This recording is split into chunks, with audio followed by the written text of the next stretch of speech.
नमस्कार दोस्तों, आप सभी का स्वागत है आपके अपने चैनल भोजपुरी स्मार्ट न्यूज़ में। तो दोस्तों, आज की खबर है भोजपुरी सिनेमा से जुड़ी दबंग super trending star Khesari Lal Yadav ji के बारे में। तो दोस्तों, आपको बता देना चाहूँगा खेसारी लाल का कल सुबह बहुत ही एक बवाल गाना आने वाला है, तो आप लोग तैयार रहिएगा सुबह 6 बजे web music Bhojpuri YouTube channel से। तो दोस्तों, आपको बता देना चाहूँगा खेसारी लाल यादव जी के इस गाने का नाम है पीछा ना छोड़ब गोरी। तो दोस्तों, आपको बता दूं कि इस गाने को गाए हैं आपके चहते सुपरस्टार खेसारी लाल यादव और साथ में फीमेल सिंगर का नाम है अंतरा सिंह प्रियंका। और बता दें दोस्तों कि इस गाने को लिखे हैं कुंदन प्रीत जी, बहुत ही बढ़िया राइटर हैं, तो बहुत लाजवाब लिखे हैं। आप लोग कॉन्सेप्ट बहुत अच्छा है, तो आप लोग कल सुबह web music Bhojpuri YouTube channel से 6 बजे तैयार रहिएगा। और दोस्तों, आपको बता दूँ कि इसमें म्यूजिक है रोशन सिंह का।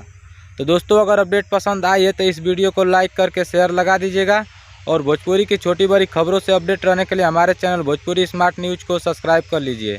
तो दोस्तों, फिलहाल के लिए इतना ही, मिलेंगे कोई और वीडियो में, तब तक के लिए देखते रहिए भोजपुरी स्मार्ट न्यूज़। जय हिंद, जय भोजपुरी।